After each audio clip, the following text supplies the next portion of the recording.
All right, y'all, welcome back. I'm Scott Horton. Websites are scotthortonshow.com and thestressblog.com. Stop by. Got all the interview archives for you there. Our next guest today is the great Robert Parry from consortiumnews.com. He used to write for the AP and Newsweek way back in history, and he's the author of Neck Deep. And he's got this very interesting article, a little bit of War Party history for us here. Shamir's October Surprise Admission. Welcome to the show, Bob. How are you doing? Good, Scott. How are you? I'm doing real good. Appreciate you joining us today. Thank you. What was the October surprise of 1980? Well, basically, it's been a controversy over whether the Republicans, the campaign of Ronald Reagan, undermined President Carter's efforts to gain the freedom of 52 American hostages who were then being held in Iran. Carter had been trying for some time, even with a failed rescue effort. But during the fall of 1980, as the election was coming up, and as the race was fairly close, at that point, Carter and Reagan were pretty much neck and neck.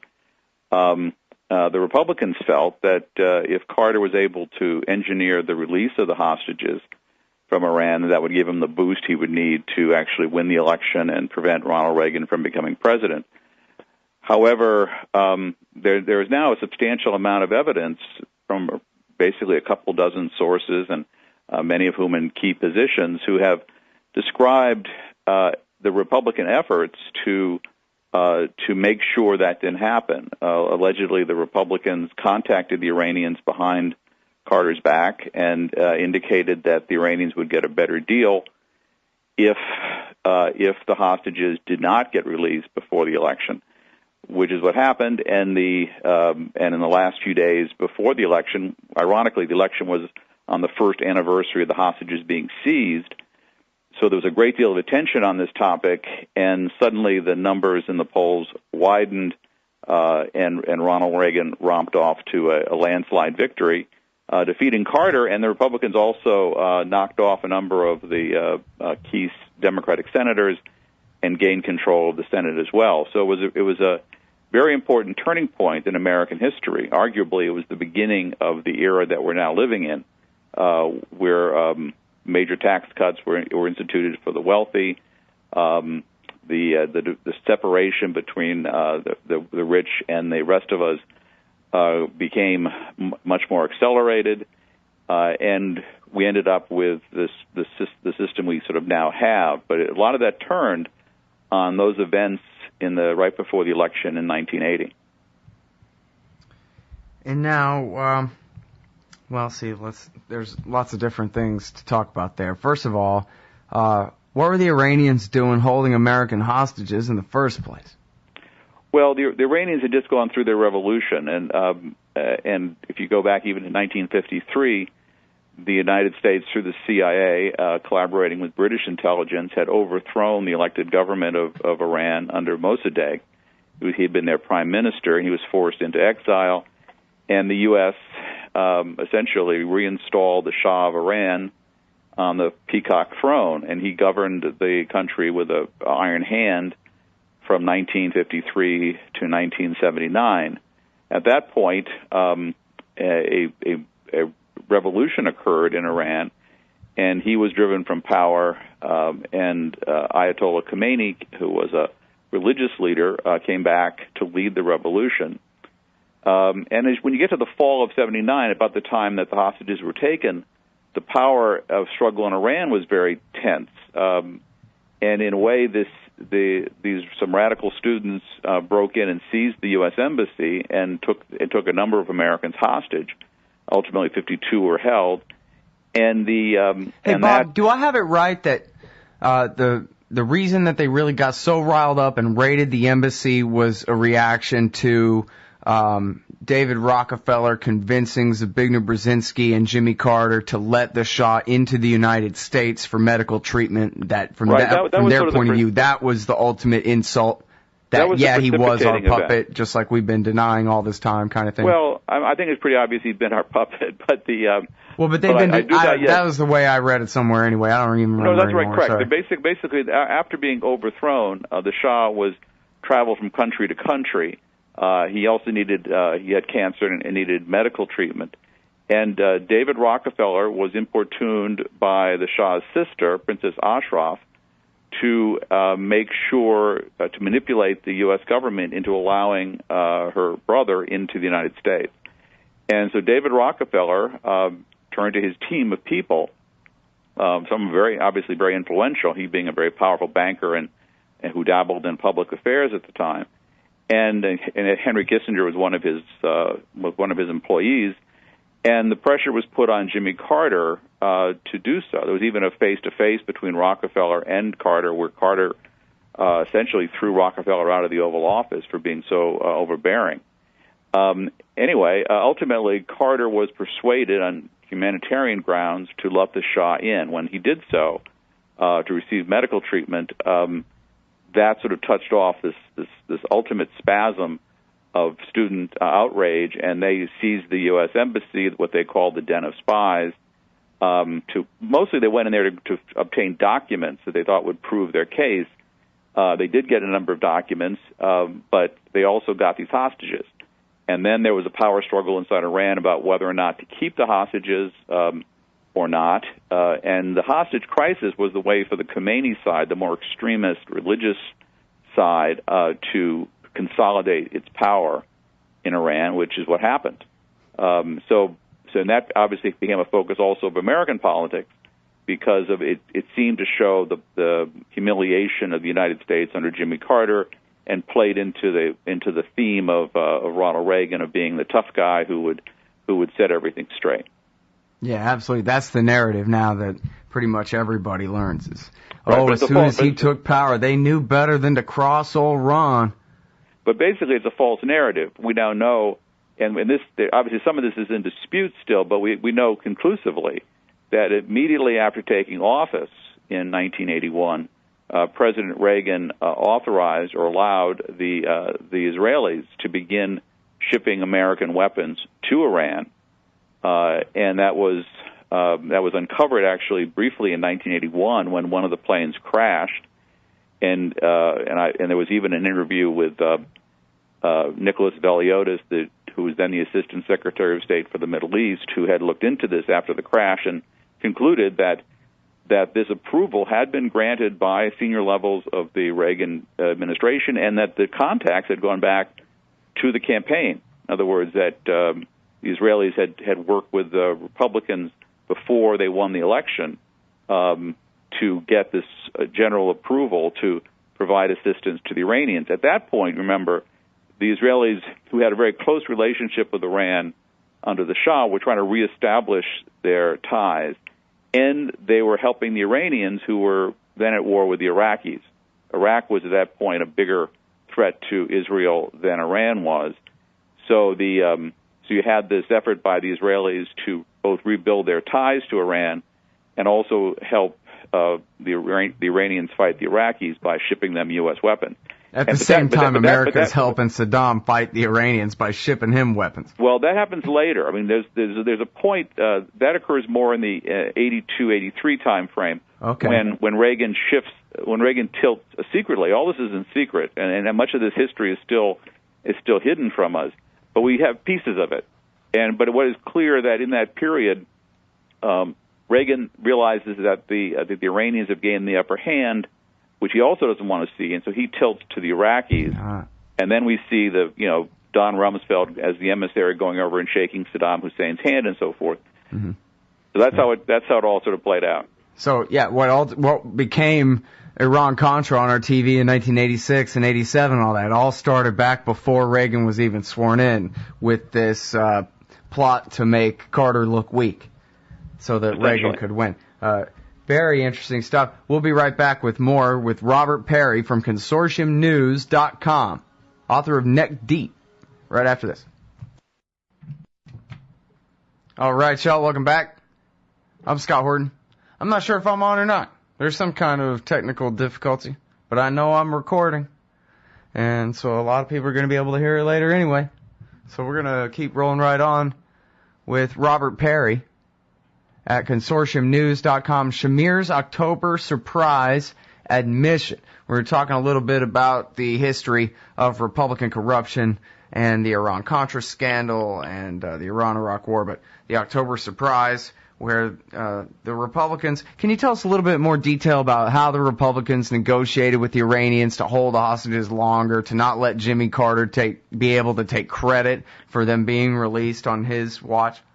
Well, the Republicans sent a variety of emissaries to contact the Iranians. They'd use a surprising number of potential and real conduits.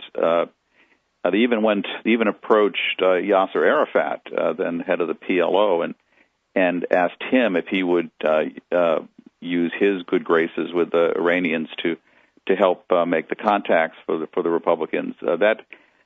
Ultimately, Arafat went to Iran, but found out that the Republicans had other channels already opened. There were meetings that involved. There were a number of Iranians some who supposedly were helping out the Carter administration. Like there was a banker named Cyrus Hashemi, who was an Iranian who had come over and essentially was recruited by the CIA to be a contact. The Carter administration did not know that he was also working very closely with William Casey, who was then Reagan's campaign director and later became, of course, CIA director. Casey was a business associate of Hashemi, and so Hashemi was, while going to meet Iranians supposedly to help the Carter administration win the hostage release, he was also sending messages to the Iranians to tell them that they really should hold the hostages, and that he was working with people to help do that. It ain't treason if we win.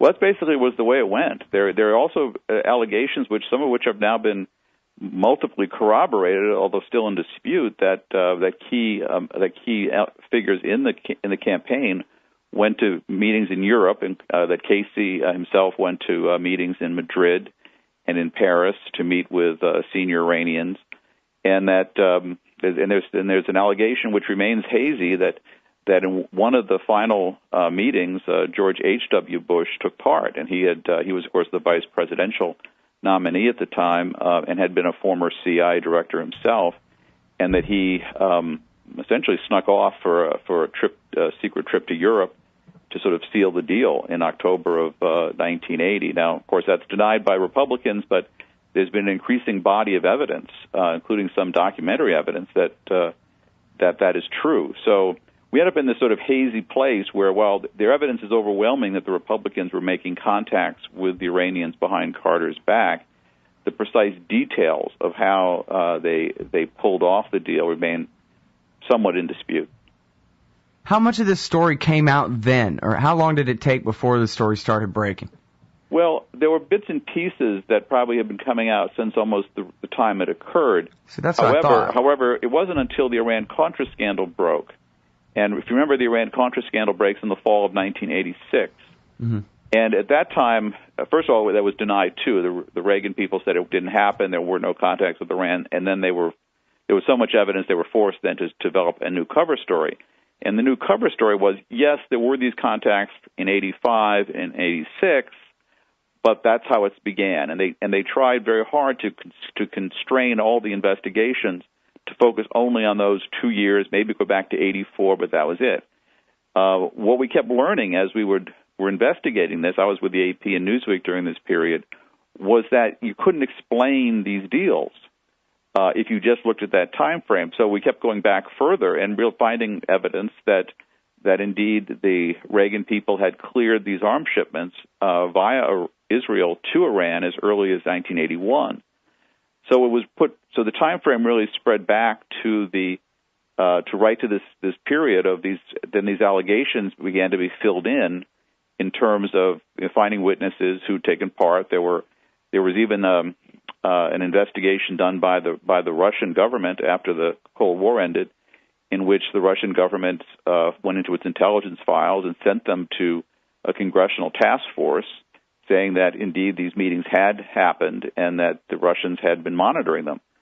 So you have an awful lot of evidence. Now the problem has always been that the Republicans have been very tough in denying it, and it's been hard to get these investigations seen through to the end. They tend to peter out. The Democrats have tended to be kind of weak-kneed, and I must say, in journalism, there's been an awful lot of professional cowardice as well, where the journalists don't want to go into these areas that are considered a little more difficult to prove and can lead to them getting attacked. So we've ended up with this kind of murky history. But I think, and I've sort of put this together in my previous book, Secrecy and Privilege. I go into a great deal of detail, and at the consortiumnews.com website, there's a special section that deals with this topic, the October surprise investigation. So you can look at this history. A lot of it is now documented and very well supported. It's just that it remains in that murky land of the Republicans keep saying it's not true, and despite what the evidence may show. Yeah, unless you had one new big story, big smoking gun to bring it back up. It probably wouldn't even matter then, Scott. To be totally honest, I think the way America works these days, that it's very hard, even when you have layers and layers of evidence. I've recently been looking more at the '68 October surprise, not to get into that, but now that one's so important. Go ahead, man. Well, that thing ought to blow everyone away. And that was a case where this is sort of there's a precursor to the 1980 event. And that was in '68, and many of the same people were involved. Then, of course, it was Richard Nixon who was facing possible defeat because President Johnson was very close, much closer than I'd understood, and most of us understood, to ending the war in Vietnam in '68. He'd had the peace talks set up. He was ready to sort of strike the deal with the North Vietnamese. But then Nixon intervenes behind the scenes, or his campaign does, and they get the South Vietnamese to sort of back out of the peace talks and sort of kill the peace talks right before the election in '68. And so instead of Humphrey coming from behind and beating Nixon hangs on and wins by about 500,000 votes. So you have this.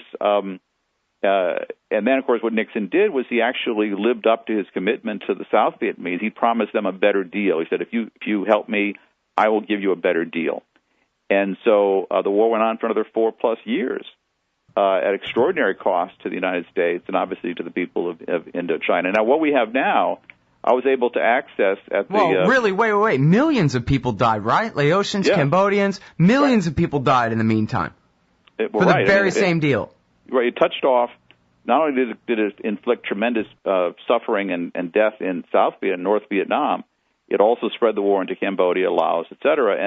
And of course, we then had the Khmer Rouge catastrophe and so forth. Much of it driven by Nixon's desire to achieve this better settlement for South Vietnam. Ultimately, 4 years later, he struck basically the same deal that Johnson had before him in '68, and ultimately the South Vietnamese government collapses. So it was a total failure for the United States, but it got Nixon elected.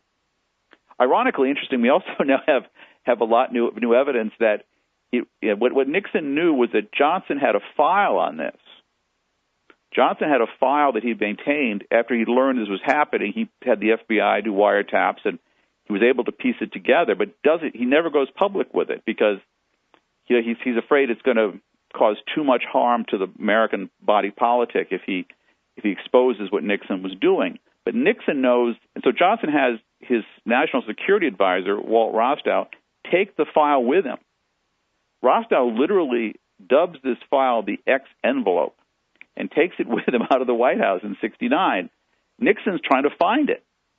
And we now have these tapes and the beginnings of the plumbers unit, which leads us into Watergate.